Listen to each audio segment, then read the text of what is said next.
Disturbing moments caught on live TV. In this 2015 live footage, a journalist is reporting live from a bug exhibit at the Museum of National History. He and his crew decide to make the story more interesting by putting a large exotic moth on his vest before the beginning of the broadcast. As the broadcast begins, the bug crawls up the reporter's neck and cozies up next to his ear, seemingly biting him.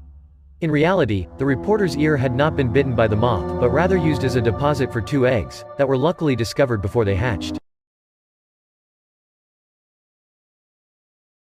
Buddy, how you doing?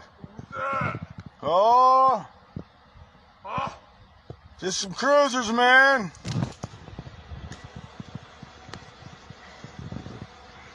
That's some crazy shit. This guy's crawling at me like a goddamn.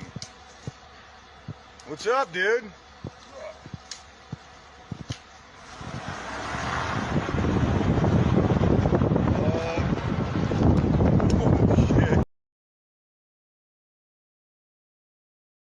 Scary stalkers caught on camera. For months now, a man has been receiving unwanted attention from a strange guy who rides the same train as him every day. One day, the man drops the politeness and makes himself abundantly clear to the guy, telling him to stop. Eventually, a superintendent has to step in and take charge of the situation before it gets any worse, separating the 2 men in 2 different train carts. Hoping for some calm, the man tries to relax in the new wagon, but after a few seconds, his not-so-secret admirer can be seen staring him right in the face. Abandoned places then versus now.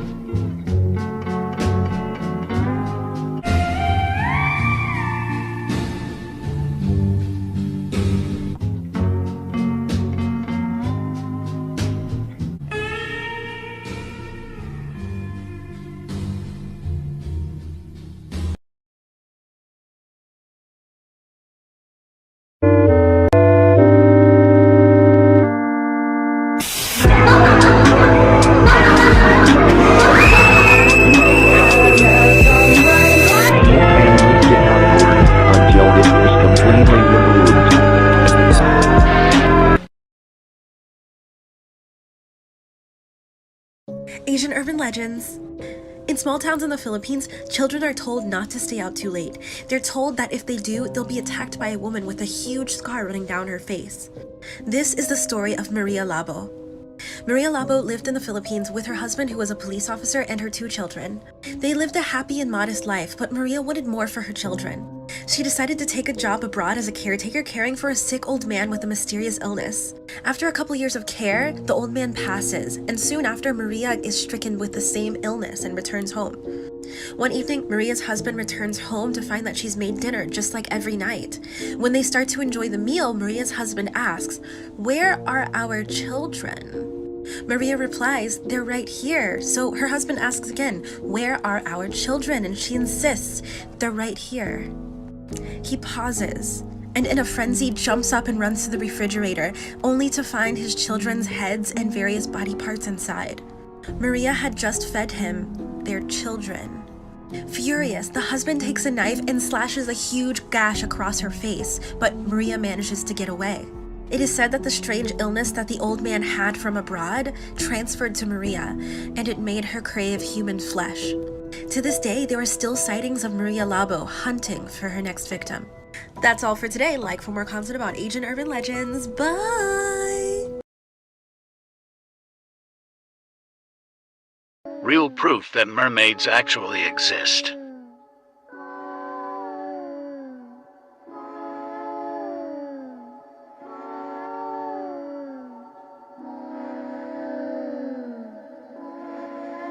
More than 80% of the ocean has never been explored.